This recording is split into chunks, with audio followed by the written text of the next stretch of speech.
인생의 중요한 갈림길에서 우리는 어떤 선택을 해야 할까요? 특히 결혼이라는 문턱 앞에서 많은 분들이 고민하고 또 고민합니다. 결혼은 단순히 두 사람의 만남이 아니라 두 가족의 만남이라는 말이 있습니다.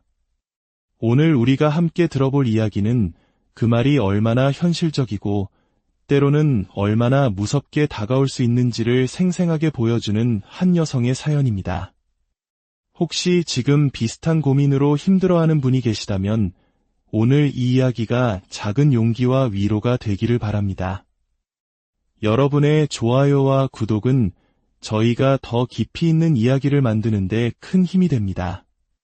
이 사연을 주변에 공유해 주시는 것만으로도 비슷한 아픔을 겪는 누군가에게는 큰 격려가 될 수 있습니다. 방송을 들으시는 모든 분들의 삶에 평안이 가득하기를 기원하며 오늘의 이야기 시작하겠습니다. 저는 이제 30 중반을 넘어 후반으로 달려가고 있는 평범한 여성입니다. 30 줄에 들어서면서부터였을까요? 주변 어른들로부터 결혼은 언제 하니? 라는 질문을 귀에 못이 박히도록 들었던 것 같습니다. 아마 이 방송을 듣고 계신 많은 분들도 저와 비슷한 나이대의 자녀나 손주 혹은 조카들에게 무심코 결혼에 대한 질문을 던져보셨을 겁니다. 어른들의 그 질문이 때로는 따뜻한 관심처럼 들리기도 하지만 어떤 순간에는 숨막히는 압박처럼 느껴지기도 합니다. 저 역시 그 압박감에 떠밀려 지금 당장 결혼하지 않으면 내 인생은 실패한 것이라는 최악의 착각에 빠졌고 그로 인해 제 인생에서 가장 큰 실수를 경험했습니다. 오늘 저는 그 쓰라린 경험을 여러분 앞에 조심스럽게 꺼내놓으려 합니다. 부디 제 이야기 끝까지 귀 기울여 들어주시면 감사하겠습니다. 어릴 적 저희 집은 늘 넉넉한 형편이 아니었습니다. 물론 제가 자라던 시절에는 대부분의 가정이 그랬고 무언가 부족하다는 것이 당연하게 여겨지던 때였습니다. 하지만 그렇다고 해서 돈 없다는 말이 어린 마음에 주는 상처까지 무뎌지는 것은 아니었습니다. 그 말은 날카로운 칼날이 되어 제 가슴에 깊이 박혔고 그 상처는 어른이 된 지금까지도 희미하게 남아 있습니다. 훗날 제가 아이를 낳고 부모가 된다면 아무리 힘든 상황이 닥치더라도 아이 앞에서 절대로 돈 없다는 말은 하지 않겠다고 다짐하고 또 다짐했습니다. 부모가 무심코 던진 그 한마디가 아이에게는 평생 남의 눈치를 보며 살아가게 만드는 족쇄가 될 수 있다는 것을 저는 제 삶을 통해 너무도 뼈저리게 깨달았기 때문입니다. 정확히 말하자면 저희 집은 가난 그 자체라기보다는 쪼들린다는 표현이 가장 잘 어울리는 집안이었습니다. 늘 무언가 빠듯하고 아슬아슬하게 하루를 버텨내는 듯한 느낌. 사실 돌이켜보면 그렇게까지 힘든 형편은 아니었을지도 모릅니다. 아버지께서는 당시 건축회사에 다니셨는데 마침 재개발 붐이 한창일 때라 일감이 끊이지 않았습니다. 아버지는 하루에도 현장 몇 군데씩을 오가며 쉴 틈 없이 일하셨고 덕분에 수입도 꽤 괜찮은 편이었습니다. 하지만 문제는 저희가 딸만 셋인 3남매였다는 것입니다. 나이 터울도 비슷하다 보니 학비며 학원비며 들어가는 돈이 한꺼번에 겹쳤고 아버지 혼자 버시는 수입으로는 늘 턱없이 부족했습니다. 그럼에도 아버지는 단 한 번도 힘들다는 내색을 하지 않으셨습니다. 본인을 위해서는 낡은 옷 한 벌 사는 것조차 아까워하시면서도 가족을 위해서라면 당신의 몸이 부서져라 일하셨습니다. 휴일에도 현장에서 전화가 오면 한달음에 달려 나가셨던 아버지. 그런 아버지를 보며 저는 마음 한편이 늘 짠했습니다. 어릴 땐 그저 멋지다고만 생각했지만 철이 들면서 그것이 얼마나 거대한 희생이었는지 조금씩 깨닫게 되었습니다. 저는 세 자매 중 둘째였습니다. 위로는 언니가 있었고 아래로는 막내가 있었죠. 그 사이에 낀 저는 늘 샌드위치 같은 존재였습니다. 언니처럼 당돌하게 반항할 수도 없고 막내처럼 어리광을 부릴 수도 없는 어중간한 위치. 그러다 보니 자연스럽게 제 감정을 드러내기보다는 조용히 참고 매사에 조심스럽게 행동하는 것이 습관처럼 몸에 배었습니다. 그날도 여느 때와 다름없는 평범한 하루였습니다. 언니가 중학교에 입학한 지 얼마 안 되었을 무렵이었고 저는 11살이었습니다. 학교를 마치고 돌아와 막내와 함께 거실 바닥에 엎드려 숙제를 하고 있었죠. 엄마는 부엌에서 간식을 준비하며 저희를 흐뭇하게 바라보고 계셨습니다. 네 언니 학교 끝나고 오면 배고플 테니까 간식 좀 만들어 놔야지. 엄마는 그렇게 말씀하시며 분주하게 움직이셨습니다. 오후 3시가 조금 넘으면 언니가 돌아올 시간이었고 엄마는 늘 그 시간에 맞춰 무언가를 만들어주시곤 했습니다. 그토록 평화롭던 오후의 정적을 깬 것은 요란하게 울리는 집 전화벨 소리였습니다. 기억하시는 분들도 있겠지만 옛날 집 전화기는 벨 소리가 정말 크고 날카로웠습니다. 그날따라 유난히 그 소리가 더 시끄럽고 불길하게 들렸습니다. 부엌에서 일하시던 엄마가 앞치마에 손을 닦으며 전화를 받으러 가셨습니다. 처음에는 평범한 안부 인사처럼 들렸습니다. 하지만 이내 엄마의 목소리가 점점 작아지더니 아무 말도 없는 침묵이 흘렀습니다. 그리고 다음 순간 엄마는 귀를 찢는 듯한 비명을 지르셨습니다. 막내와 저는 숙제를 하던 손을 멈추고 동시에 고개를 들었습니다. 엄마는 전화기를 붙잡은 채로 그 자리에 털썩 주저앉아 계셨습니다. 저는 겁이 나면서도 엄마에게 다가가 왜 그러시냐고 물었지만 엄마는 아무 대답도 하지 못하고 어깨만 들썩이고 계셨습니다. 그때 마침 현관문이 열리며 언니가 들어왔습니다. 책가방을 맨 언니는 거실에서 울고 있는 엄마를 보더니 얼굴이 새하얗게 질렸습니다. 뭐야? 엄마 왜 울어? 얘들아, 무슨 일 있었어? 엄마는 겨우 정신을 차린 듯 떨리는 목소리로 말했습니다. 내 아버지가 사고를 당했단다. 지금 당장 병원으로 가봐야 할 것 같아. 엄마는 넋이 나간 얼굴로 일어나 슬리퍼를 신으셨습니다. 너무 서두르신 탓인지 슬리퍼 한 짝이 뒤집어졌고 엄마는 그대로 현관문 앞에서 넘어지고 말았습니다. 무릎을 세게 부딪혔을 텐데도 엄마는 아픈 기색도 없이 다시 일어나 비틀거리며 대문을 나섰습니다. 저는 그 뒷모습을 보며 이유 모를 불안감에 휩싸여 울음을 터뜨렸습니다.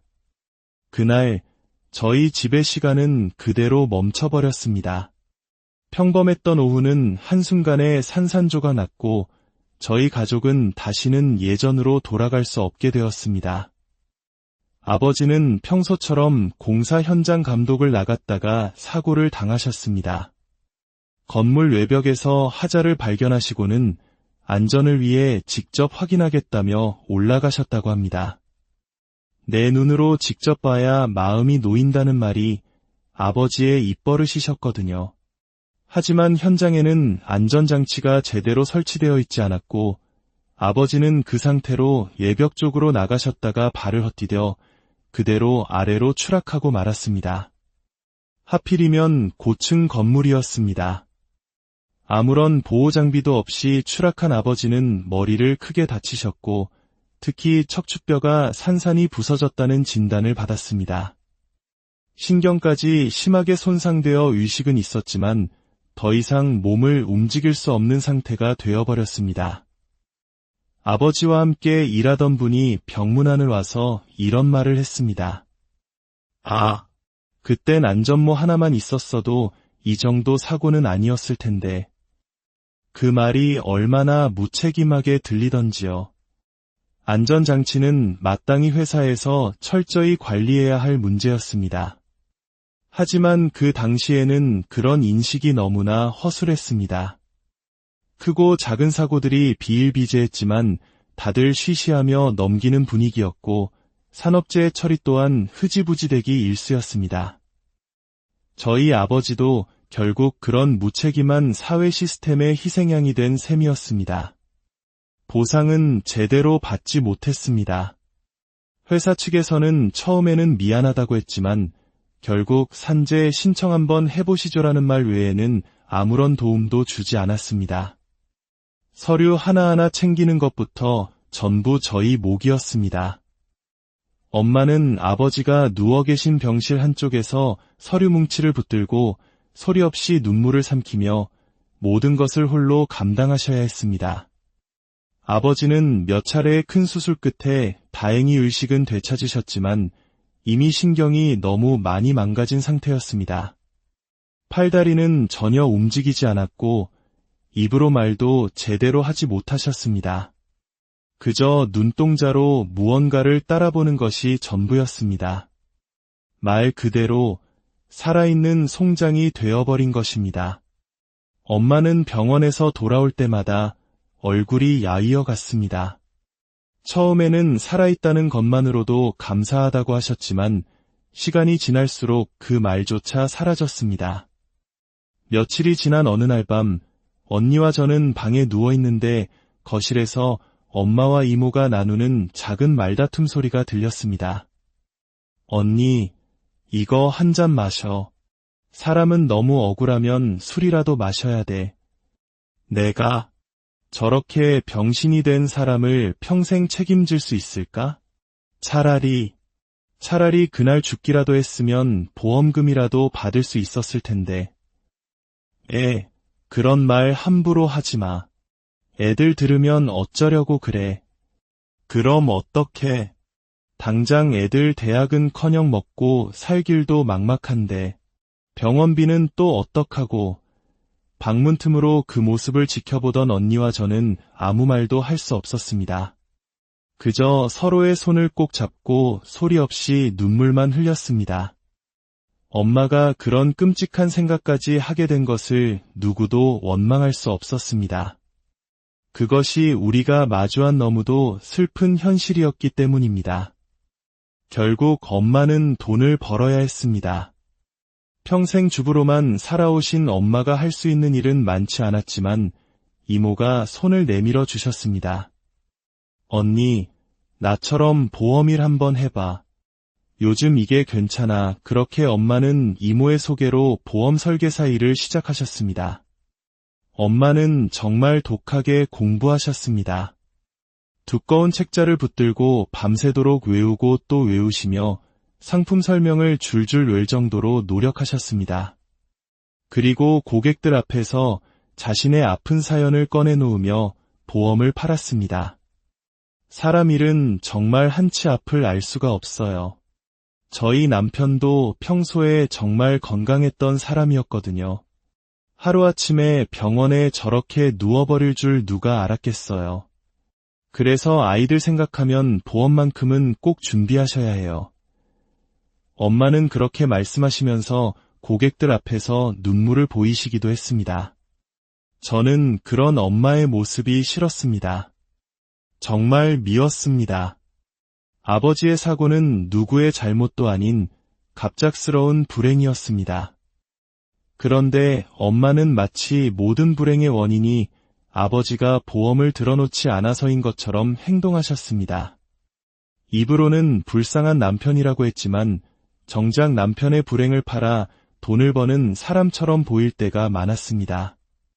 가난하고 불쌍한 우리 가족의 모습을 전시하며 동정심을 얻는 엄마의 모습이 어린 제 눈에는 너무나 창피하게 느껴졌습니다. 그런 엄마 밑에서 자란 저희 세 자매는 자신의 감정을 표현하는 법 대신 참고 억누르는 법부터 배웠습니다. 남들에게 싫은 소리를 들으면 반박하기보다 먼저 한 발 물러서야 했고 부끄러워도 고마울 땐 큰 소리로 인사해야 했습니다. 엄마는 늘 사람은 고개 숙일 줄 알아야 한다고 말씀하셨습니다. 저는 그 말을 철석같이 믿고 살았습니다. 그것이 세상에 무리 없이 어울려 살아가는 유일한 방법이라고 여겼습니다. 하지만 지금 와서 생각해보면 그건 제 자신을 숨기고 포기하는 법을 먼저 배운 것이었습니다. 저희 언니는 공부를 정말 잘했습니다. 반에서 항상 최상위권을 놓치지 않았지만 언니는 대학 진학을 포기하고 곧바로 취업을 선택했습니다. 돈이 없는데 어떻게? 누군가는 돈을 벌어야지. 막내가 우리 집안 기둥이니까 막내만 잘 되면 돼. 너도 빨리 돈 벌어서 막내 뒷바라지할 생각이나 해. 엄마는 언니의 희생을 너무나 당연하게 여겼습니다. 저는 누구보다 똑똑했던 언니가 고졸이라는 이유로 사회에서 무시당하는 모습을 보며 마음이 늘 쓰라렸습니다. 그래서 다짐했습니다. 언니에게는 정말 미안한 말이지만 저는 언니처럼 살고 싶지는 않았습니다. 고등학교 시절 내내 죽어라 공부했고 장학금을 받을 수 있는 지방 국립대를 선택했습니다.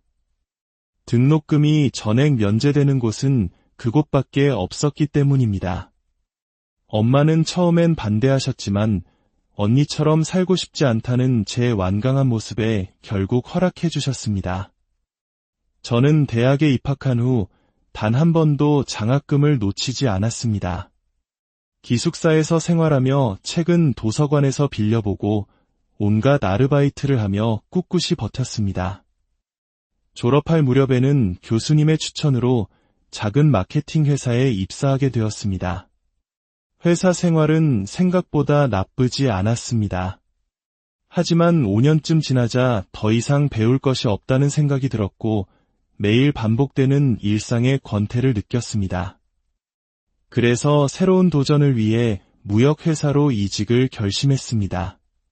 하지만 무역의 세계는 제가 생각했던 것보다 훨씬 복잡하고 어려웠습니다. 각종 언어 장벽과 복잡한 통관 절차에 부딪히며 저는 2년 만에 결국 회사를 그만두게 되었습니다. 대학 졸업 후 7년 동안 쉼없이 달려왔기에 잠시 쉬어가기로 마음먹었습니다. 하지만 엄마는 그런 저를 가만두지 않으셨습니다. 너 돈 안 벌어올 거니? 언니는 지금도 악착같이 돈 버는데 너는 뭐 하는 거야? 엄마의 잔소리를 견디며 6개월을 쉬는 동안 저는 조급해지는 마음을 다잡고 신중하게 제게 맞는 회사를 찾았습니다. 그리고 마침내 다시 마케팅 회사로 돌아가게 되었습니다. 예전 회사보다 규모는 작았지만 그만큼 더 다양한 일을 직접 해볼 수 있어서 제게는 잘 맞았습니다. 그리고 바로 그곳에서 저는 제 인생의 전환점이 될 한 사람을 만나게 되었습니다.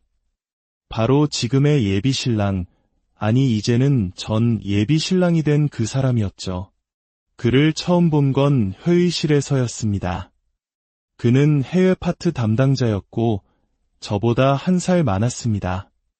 조용한 성격이었지만 자기 주장은 확실히 하는 스타일이었죠. 겉으로 보기에도 꽤 건실한 사람이었습니다. 말투는 조곤조곤했고 성격 자체가 차분해서 함께 이야기할 때마다 편안한 기분이 들었습니다. 회사에는 그가 꽤 잘 사는 집안의 아들이라는 소문이 파다했습니다. 누군가는 그를 금수저라 부르며 부모님이 해외에 부동산도 가지고 있다고 말하기도 했습니다. 하지만 그런 소문과 달리 그는 무척 검소했습니다. 보통 집안 형편이 좋은 사람들은 시계나 지갑, 차 같은 것에 꽤 투자를 하기 마련인데 그는 그런 부분에 전혀 관심이 없어 보였습니다. 늘 국산 소형차를 타고 다녔고 손목에는 몇 년째 스포츠 브랜드의 저가 시계만 차고 있었습니다.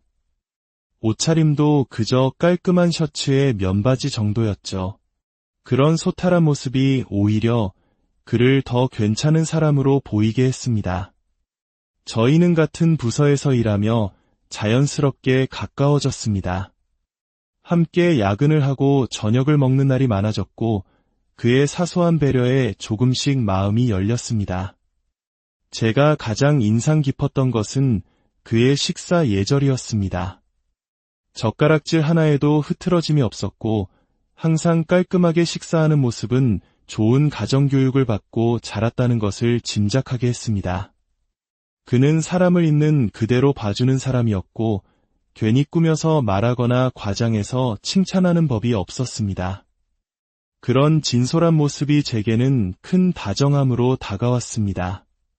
그렇게 6개월쯤 지났을 무렵 우리는 자연스럽게 회사 밖에서도 만나 데이트를 하게 되었습니다. 어느 날 그가 제게 물었습니다. 혹시 우리 그냥 친구 사이로만 남고 싶은 건 아니죠? 저도 그 생각했어요. 더 가까워지고 싶다고. 그날 이후 우리는 진짜 연인이 되었습니다. 연애를 시작한 지 1년이 다 되어갈 무렵 그는 정말로 은수저 이상은 되는 집안의 아들이라는 것을 알게 되었습니다. 겉으로 드러내지는 않았지만 말 한마디 한마디에서 느껴지는 품이나 어릴 때부터 몸에 밴 습관들에서 그가 자라온 환경을 엿볼 수 있었습니다. 특히 그는 예의범절에 굉장히 민감했습니다. 나이가 어린 삼촌에게도 꼬박꼬박 존댓말을 썼다는 그의 말을 들으며 저희 집과는 정말 다른 세상에서 살아온 사람이구나 싶었습니다. 어느 주말 그와 함께 저녁을 먹으려던 참에 예비 시어머니에게서 전화가 왔습니다. 집에 친척 어르신이 오셨으니 같이 저녁 식사를 하자는 것이었습니다. 저는 어차피 진지하게 만나는 사이니 인사도 드릴 겸 같이 가겠다고 했습니다. 그의 집에 도착했을 때 예비 시어머니께서는 저를 정말 반갑게 맞아주셨습니다. 어머나, 우리 아들이 만나는 아가씨가 이렇게 예뻤구나. 얼굴이 참 반듯하네. 와줘서 정말 고마워. 분위기는 생각보다 편안했고 저도 자연스럽게 녹아들 수 있었습니다. 그런데 식사 내내 예비 시어머니께서는 정말 쉴 틈 없이 움직이셨습니다. 반찬 접시가 조금이라도 비면 채워주시고 아들의 물잔까지 직접 챙기시는 모습이 조금은 낯설게 느껴졌습니다. 식사를 마치고 제가 뒷정리를 도와드리려 하자 어머님은 웃으며 말씀하셨습니다. 아유, 괜찮아. 나중에 시집 오면 다 하게 될 일인데 뭐 벌써부터 그래. 오늘은 그냥 편히 앉아 쉬어. 나중에 다 하게 될 일, 그 말이 왠지 모르게 제 마음에 오래 남았습니다.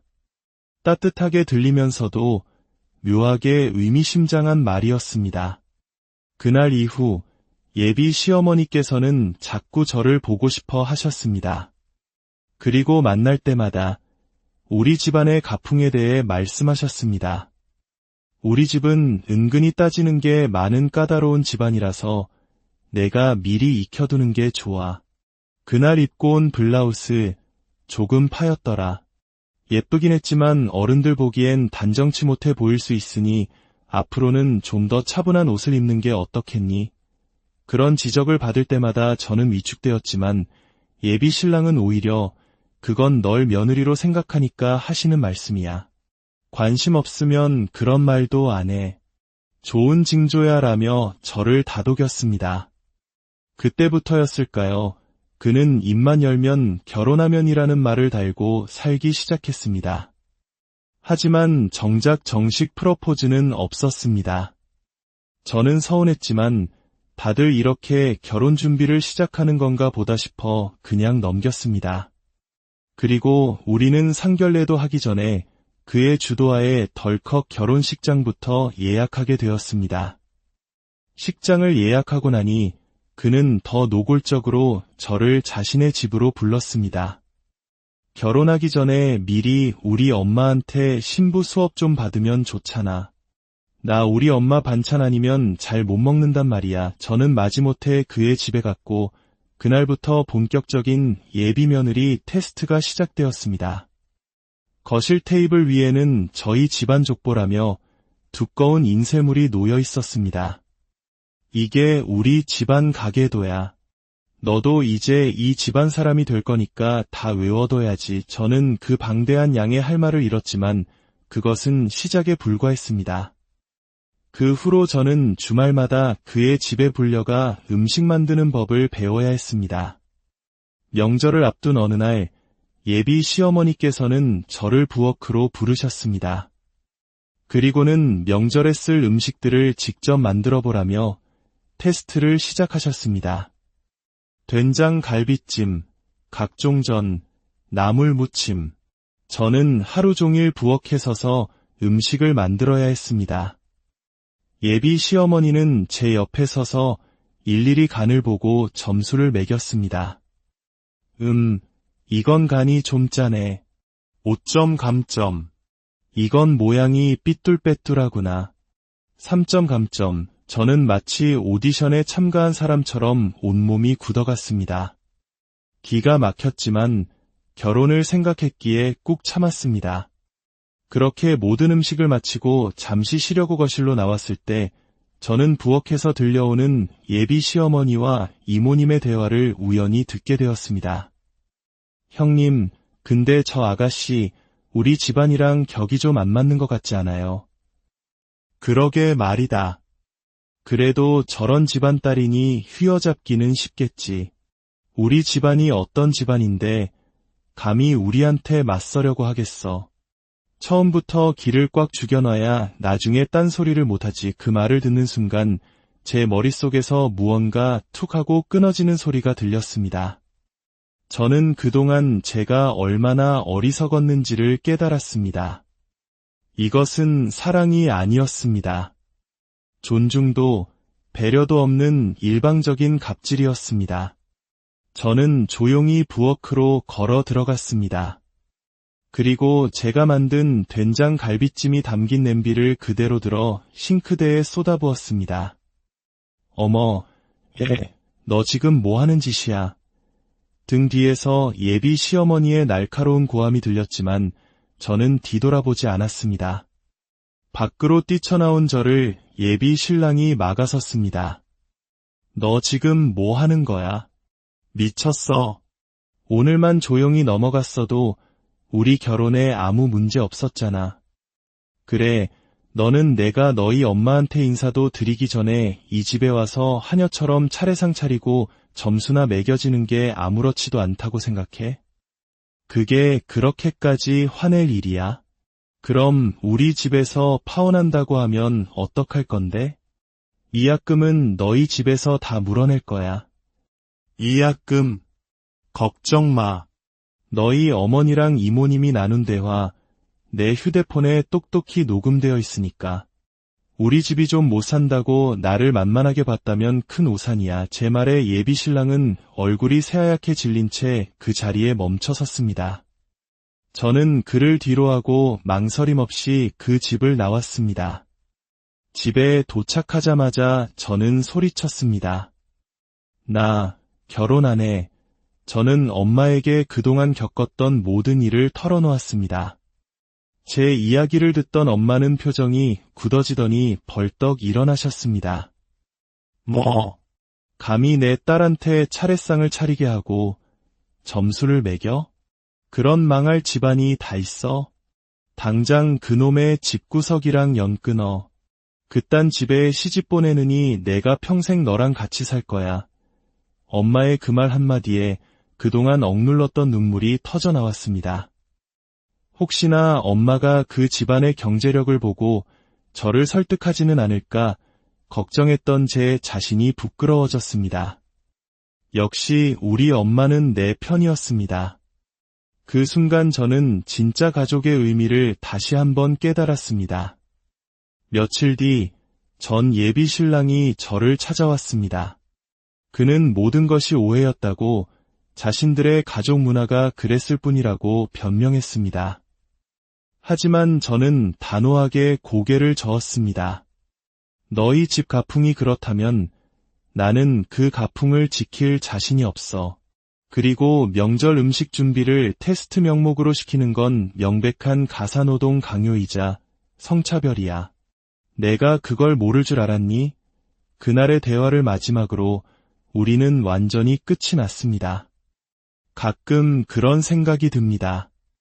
만약 제가 사랑에 눈이 멀어 그 모든 부당함을 참았더라면 지금쯤 저는 그 집에서 명절 음식을 하며 한숨 쉬고 있었을지도 모릅니다. 누군가는 말합니다. 탈출은 지능순이라고. 저는 그 말이 맞다고 생각합니다. 저는 뒤늦게나마 그 잘못된 인연의 싹을 잘라낼 수 있어서 정말 다행이라고 생각합니다. 저는 이제 더 이상 사랑이라는 달콤함에 속지 않고 제 삶을 제 스스로 선택하며 살아갈 것입니다. 파혼해서 속이 시원하냐고요? 네, 정말 속이 다 시원합니다. 제 인생의 중요한 갈림길에서 우리는 어떤 선택을 해야 할까요? 특히 결혼이라는 문턱 앞에서 많은 분들이 고민하고 또 고민합니다. 결혼은 단순히 두 사람의 만남이 아니라 두 가족의 만남이라는 말이 있습니다. 오늘 우리가 함께 들어볼 이야기는 그 말이 얼마나 현실적이고 때로는 얼마나 무섭게 다가올 수 있는지를 생생하게 보여주는 한 여성의 사연입니다. 혹시 지금 비슷한 고민으로 힘들어하는 분이 계시다면 오늘 이 이야기가 작은 용기와 위로가 되기를 바랍니다. 여러분의 좋아요와 구독은 저희가 더 깊이 있는 이야기를 만드는데 큰 힘이 됩니다. 이 사연을 주변에 공유해 주시는 것만으로도 비슷한 아픔을 겪는 누군가에게는 큰 격려가 될 수 있습니다. 방송을 들으시는 모든 분들의 삶에 평안이 가득하기를 기원하며 오늘의 이야기 시작하겠습니다. 저는 이제 30 중반을 넘어 후반으로 달려가고 있는 평범한 여성입니다. 30 줄에 들어서면서부터였을까요? 주변 어른들로부터 결혼은 언제 하니? 라는 질문을 귀에 못이 박히도록 들었던 것 같습니다. 아마 이 방송을 듣고 계신 많은 분들도 저와 비슷한 나이대의 자녀나 손주 혹은 조카들에게 무심코 결혼에 대한 질문을 던져보셨을 겁니다. 어른들의 그 질문이 때로는 따뜻한 관심처럼 들리기도 하지만 어떤 순간에는 숨막히는 압박처럼 느껴지기도 합니다. 저 역시 그 압박감에 떠밀려 지금 당장 결혼하지 않으면 내 인생은 실패한 것이라는 최악의 착각에 빠졌고 그로 인해 제 인생에서 가장 큰 실수를 경험했습니다. 오늘 저는 그 쓰라린 경험을 여러분 앞에 조심스럽게 꺼내놓으려 합니다. 부디 제 이야기 끝까지 귀 기울여 들어주시면 감사하겠습니다. 어릴 적 저희 집은 늘 넉넉한 형편이 아니었습니다. 물론 제가 자라던 시절에는 대부분의 가정이 그랬고 무언가 부족하다는 것이 당연하게 여겨지던 때였습니다. 하지만 그렇다고 해서 돈 없다는 말이 어린 마음에 주는 상처까지 무뎌지는 것은 아니었습니다. 그 말은 날카로운 칼날이 되어 제 가슴에 깊이 박혔고 그 상처는 어른이 된 지금까지도 희미하게 남아 있습니다.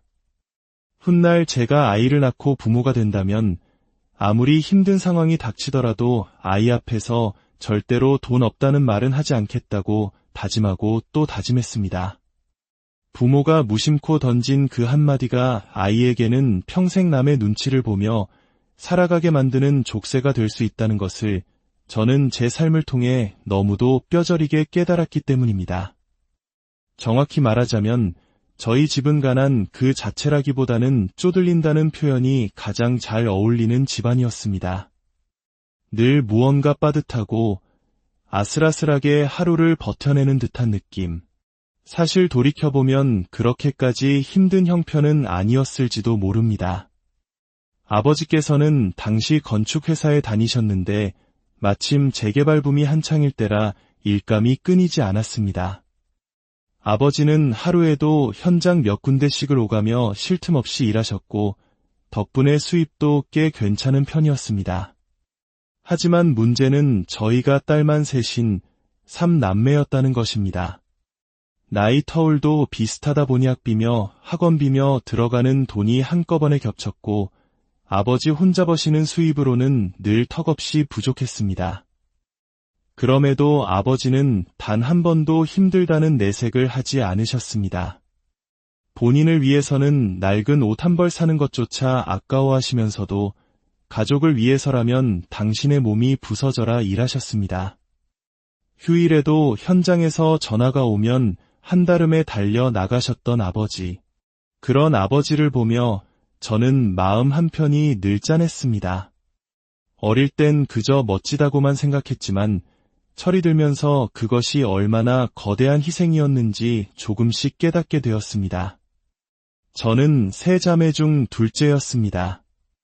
위로는 언니가 있었고 아래로는 막내가 있었죠. 그 사이에 낀 저는 늘 샌드위치 같은 존재였습니다.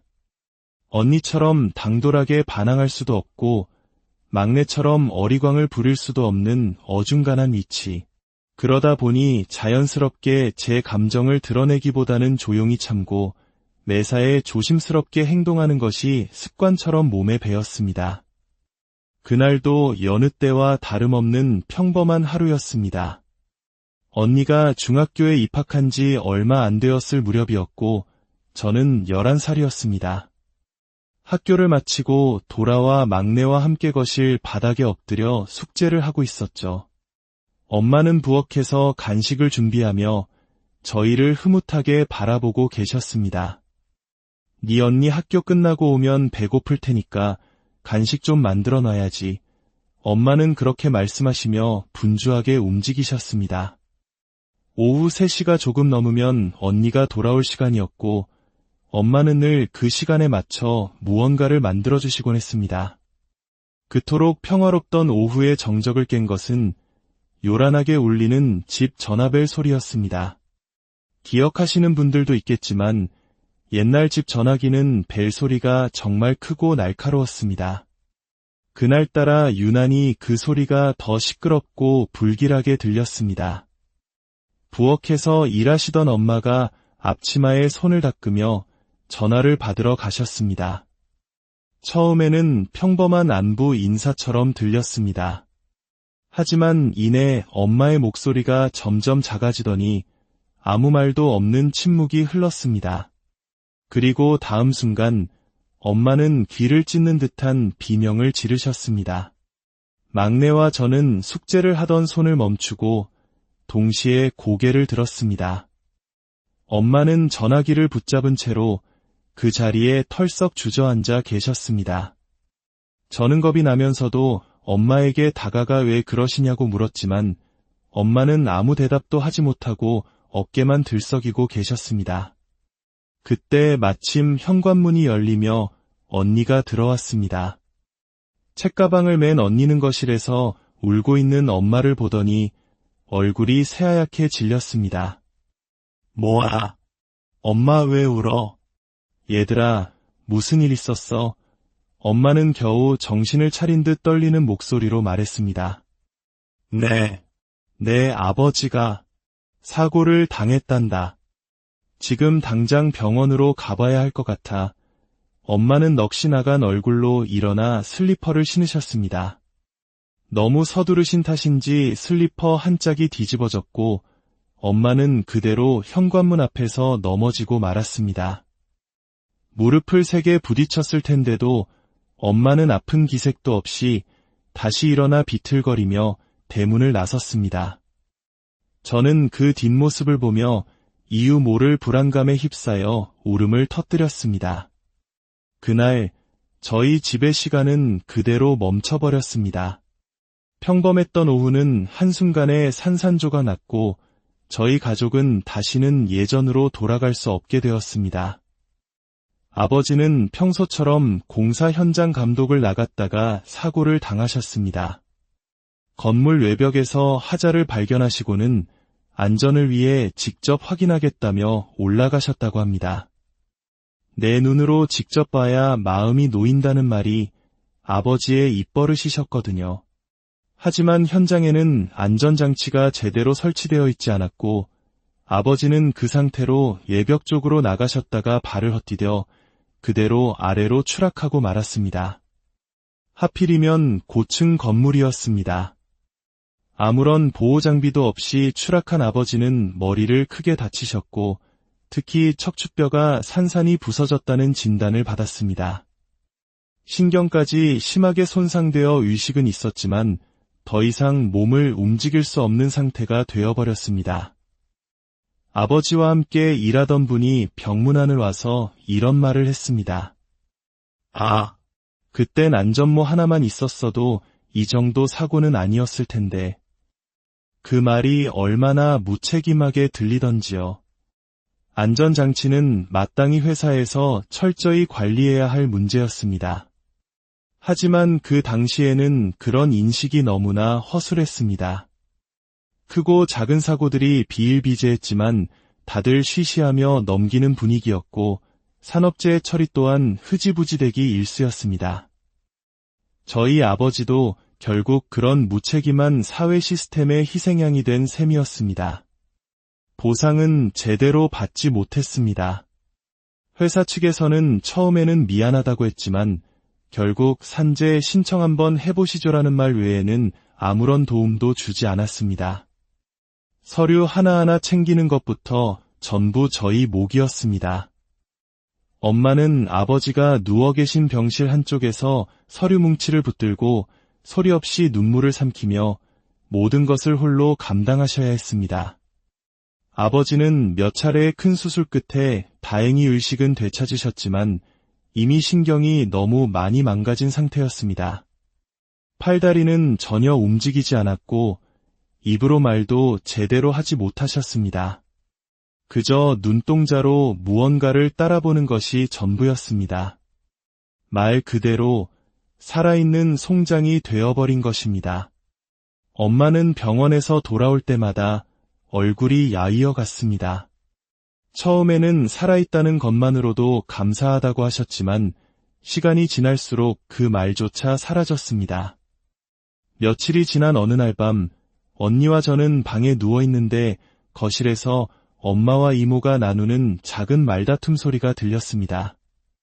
언니, 이거 한 잔 마셔. 사람은 너무 억울하면 술이라도 마셔야 돼. 내가 저렇게 병신이 된 사람을 평생 책임질 수 있을까?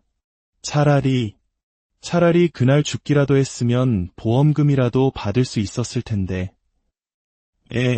그런 말 함부로 하지 마. 애들 들으면 어쩌려고 그래. 그럼 어떡해. 당장 애들 대학은커녕 먹고 살 길도 막막한데 병원비는 또 어떡하고. 방문 틈으로 그 모습을 지켜보던 언니와 저는 아무 말도 할 수 없었습니다. 그저 서로의 손을 꼭 잡고 소리 없이 눈물만 흘렸습니다.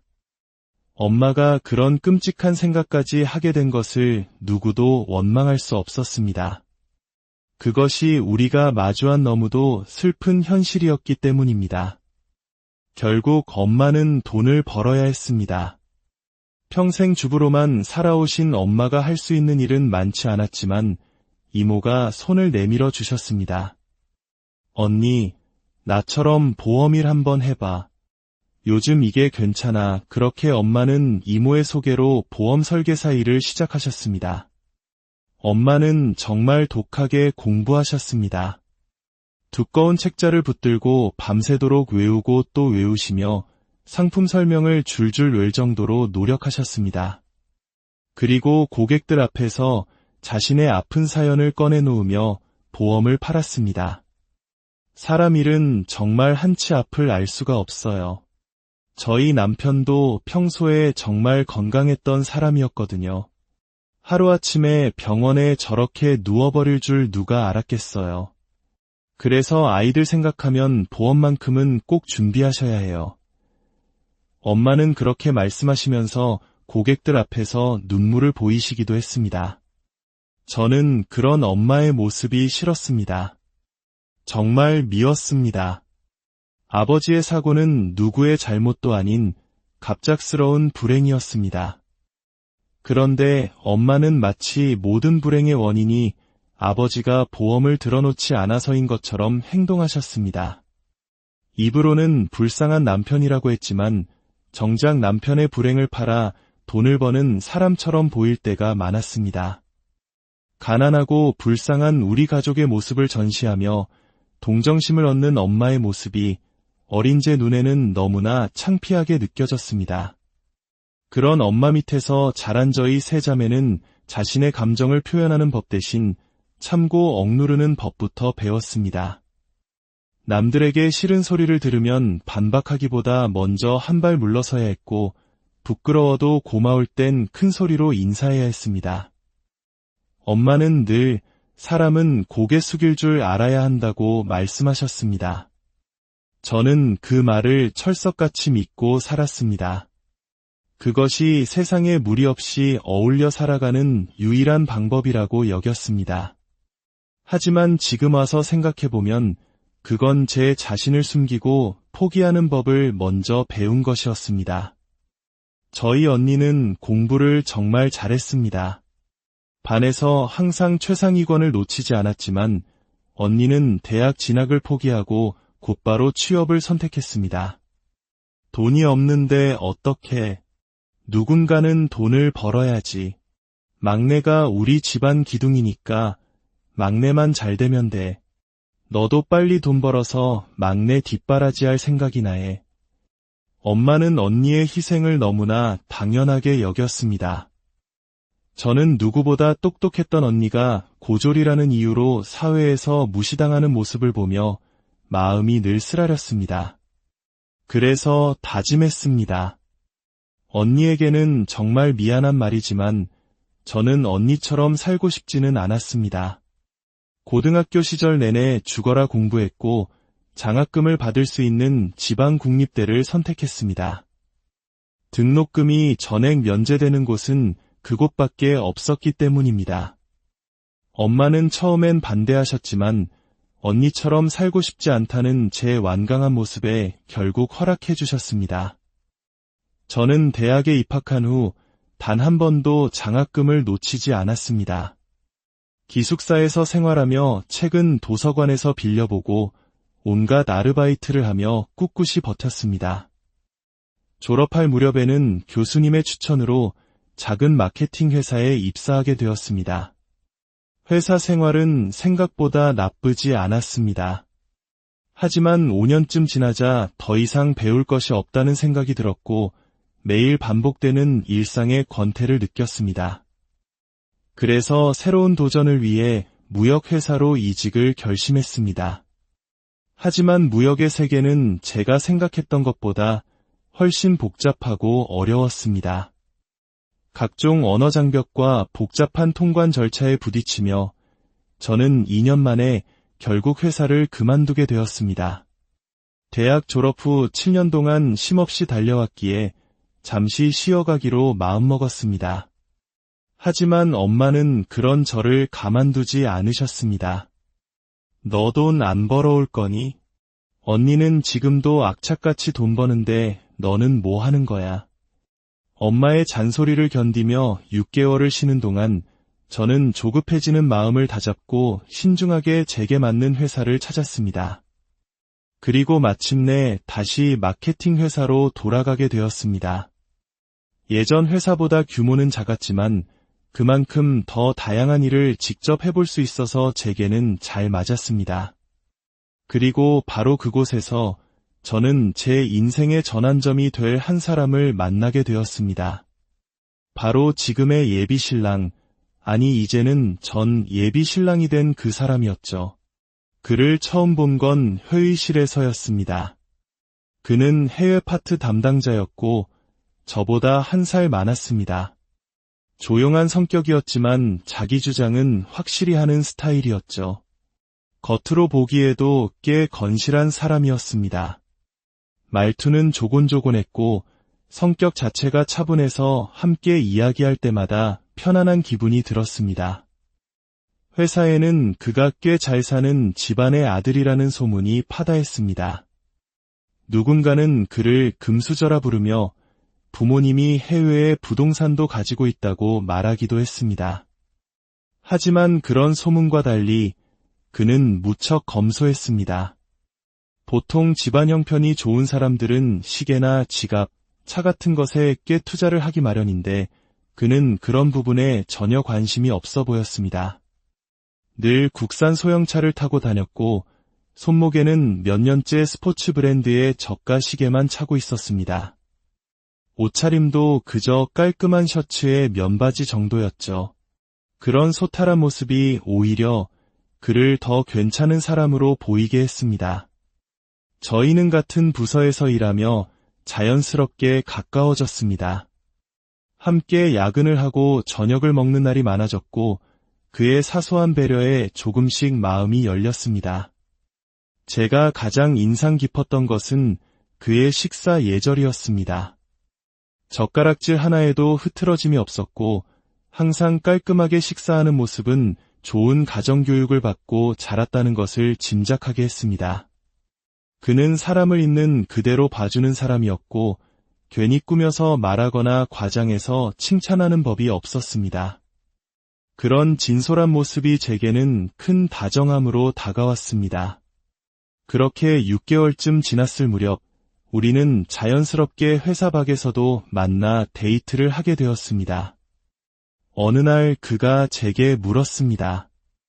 혹시 우리 그냥 친구 사이로만 남고 싶은 건 아니죠? 저도 그 생각했어요. 더 가까워지고 싶다고. 그날 이후 우리는 진짜 연인이 되었습니다. 연애를 시작한 지 1년이 다 되어갈 무렵 그는 정말로 은수저 이상은 되는 집안의 아들이라는 것을 알게 되었습니다. 겉으로 드러내지는 않았지만 말 한마디 한마디에서 느껴지는 품이나 어릴 때부터 몸에 밴 습관들에서 그가 자라온 환경을 엿볼 수 있었습니다. 특히 그는 예의범절에 굉장히 민감했습니다. 나이가 어린 삼촌에게도 꼬박꼬박 존댓말을 썼다는 그의 말을 들으며 저희 집과는 정말 다른 세상에서 살아온 사람이구나 싶었습니다. 어느 주말 그와 함께 저녁을 먹으려던 참에 예비 시어머니에게서 전화가 왔습니다. 집에 친척 어르신이 오셨으니 같이 저녁 식사를 하자는 것이었습니다. 저는 어차피 진지하게 만나는 사이니 인사도 드릴 겸 같이 가겠다고 했습니다. 그의 집에 도착했을 때 예비 시어머니께서는 저를 정말 반갑게 맞아주셨습니다. 어머나, 우리 아들이 만나는 아가씨가 이렇게 예뻤구나. 얼굴이 참 반듯하네. 와줘서 정말 고마워. 분위기는 생각보다 편안했고 저도 자연스럽게 녹아들 수 있었습니다. 그런데 식사 내내 예비 시어머니께서는 정말 쉴 틈 없이 움직이셨습니다. 반찬 접시가 조금이라도 비면 채워주시고 아들의 물잔까지 직접 챙기시는 모습이 조금은 낯설게 느껴졌습니다. 식사를 마치고 제가 뒷정리를 도와드리려 하자 어머님은 웃으며 말씀하셨습니다. 아유, 괜찮아. 나중에 시집 오면 다 하게 될 일인데 뭐 벌써부터 그래. 오늘은 그냥 편히 앉아 쉬어. 나중에 다 하게 될 일. 그 말이 왠지 모르게 제 마음에 오래 남았습니다. 따뜻하게 들리면서도 묘하게 의미심장한 말이었습니다. 그날 이후 예비 시어머니께서는 자꾸 저를 보고 싶어 하셨습니다. 그리고 만날 때마다 우리 집안의 가풍에 대해 말씀하셨습니다. 우리 집은 은근히 따지는 게 많은 까다로운 집안이라서 내가 미리 익혀두는 게 좋아. 그날 입고 온 블라우스 조금 파였더라.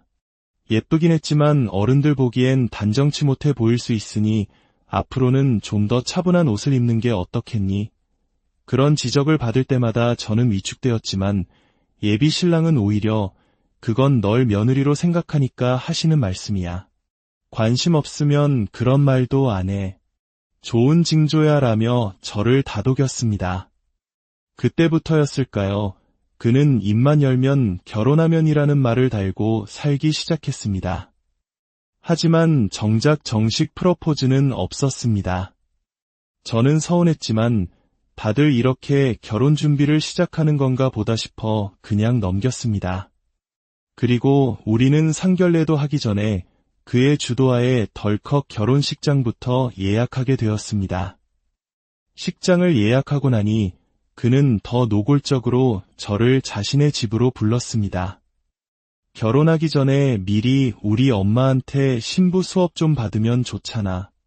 나 우리 엄마 반찬 아니면 잘 못 먹는단 말이야. 저는 마지못해 그의 집에 갔고 그날부터 본격적인 예비 며느리 테스트가 시작되었습니다. 거실 테이블 위에는 저희 집안 족보라며 두꺼운 인쇄물이 놓여 있었습니다. 이게 우리 집안 가계도야. 너도 이제 이 집안 사람이 될 거니까 다 외워둬야지. 저는 그 방대한 양의 할 말을 잃었지만 그것은 시작에 불과했습니다. 그 후로 저는 주말마다 그의 집에 불려가 음식 만드는 법을 배워야 했습니다. 명절을 앞둔 어느 날 예비 시어머니께서는 저를 부엌으로 부르셨습니다. 그리고는 명절에 쓸 음식들을 직접 만들어 보라며 테스트를 시작하셨습니다. 된장 갈비찜, 각종 전, 나물 무침. 저는 하루 종일 부엌에 서서 음식을 만들어야 했습니다. 예비 시어머니는 제 옆에 서서 일일이 간을 보고 점수를 매겼습니다. 이건 간이 좀 짜네. 5점 감점. 이건 모양이 삐뚤빼뚤하구나. 3점 감점. 저는 마치 오디션에 참가한 사람처럼 온몸이 굳어갔습니다. 기가 막혔지만 결혼을 생각했기에 꾹 참았습니다. 그렇게 모든 음식을 마치고 잠시 쉬려고 거실로 나왔을 때 저는 부엌에서 들려오는 예비 시어머니와 이모님의 대화를 우연히 듣게 되었습니다. 형님, 근데 저 아가씨 우리 집안이랑 격이 좀 안 맞는 것 같지 않아요? 그러게 말이다. 그래도 저런 집안 딸이니 휘어잡기는 쉽겠지. 우리 집안이 어떤 집안인데 감히 우리한테 맞서려고 하겠어. 처음부터 기를 꽉 죽여놔야 나중에 딴소리를 못하지. 그 말을 듣는 순간 제 머릿속에서 무언가 툭 하고 끊어지는 소리가 들렸습니다. 저는 그동안 제가 얼마나 어리석었는지를 깨달았습니다. 이것은 사랑이 아니었습니다. 존중도 배려도 없는 일방적인 갑질이었습니다. 저는 조용히 부엌으로 걸어 들어갔습니다. 그리고 제가 만든 된장 갈비찜이 담긴 냄비를 그대로 들어 싱크대에 쏟아부었습니다. 어머, 너 지금 뭐 하는 짓이야? 등 뒤에서 예비 시어머니의 날카로운 고함이 들렸지만 저는 뒤돌아보지 않았습니다. 밖으로 뛰쳐나온 저를 예비 신랑이 막아섰습니다. 너 지금 뭐 하는 거야? 미쳤어. 오늘만 조용히 넘어갔어도 우리 결혼에 아무 문제 없었잖아. 그래, 너는 내가 너희 엄마한테 인사도 드리기 전에 이 집에 와서 하녀처럼 차례상 차리고 점수나 매겨지는 게 아무렇지도 않다고 생각해? 그게 그렇게까지 화낼 일이야? 그럼 우리 집에서 파혼한다고 하면 어떡할 건데? 이약금은 너희 집에서 다 물어낼 거야. 이약금, 걱정 마. 너희 어머니랑 이모님이 나눈 대화, 내 휴대폰에 똑똑히 녹음되어 있으니까. 우리 집이 좀 못 산다고 나를 만만하게 봤다면 큰 오산이야. 제 말에 예비 신랑은 얼굴이 새하얗게 질린 채 그 자리에 멈춰 섰습니다. 저는 그를 뒤로하고 망설임 없이 그 집을 나왔습니다. 집에 도착하자마자 저는 소리쳤습니다. 나 결혼 안 해. 저는 엄마에게 그동안 겪었던 모든 일을 털어놓았습니다. 제 이야기를 듣던 엄마는 표정이 굳어지더니 벌떡 일어나셨습니다. 뭐? 감히 내 딸한테 차례상을 차리게 하고 점수를 매겨? 그런 망할 집안이 다 있어? 당장 그놈의 집구석이랑 연 끊어. 그딴 집에 시집 보내느니 내가 평생 너랑 같이 살 거야. 엄마의 그 말 한마디에 그동안 억눌렀던 눈물이 터져 나왔습니다. 혹시나 엄마가 그 집안의 경제력을 보고 저를 설득하지는 않을까 걱정했던 제 자신이 부끄러워졌습니다. 역시 우리 엄마는 내 편이었습니다. 그 순간 저는 진짜 가족의 의미를 다시 한번 깨달았습니다. 며칠 뒤 전 예비 신랑이 저를 찾아왔습니다. 그는 모든 것이 오해였다고 자신들의 가족 문화가 그랬을 뿐이라고 변명했습니다. 하지만 저는 단호하게 고개를 저었습니다. 너희 집 가풍이 그렇다면 나는 그 가풍을 지킬 자신이 없어. 그리고 명절 음식 준비를 테스트 명목으로 시키는 건 명백한 가사노동 강요이자 성차별이야. 내가 그걸 모를 줄 알았니? 그날의 대화를 마지막으로 우리는 완전히 끝이 났습니다. 가끔 그런 생각이 듭니다. 만약 제가 사랑에 눈이 멀어 그 모든 부당함을 참았더라면 지금쯤 저는 그 집에서 명절 음식을 하며 한숨 쉬고 있었을지도 모릅니다. 누군가는 말합니다. 탈출은 지능순이라고. 저는 그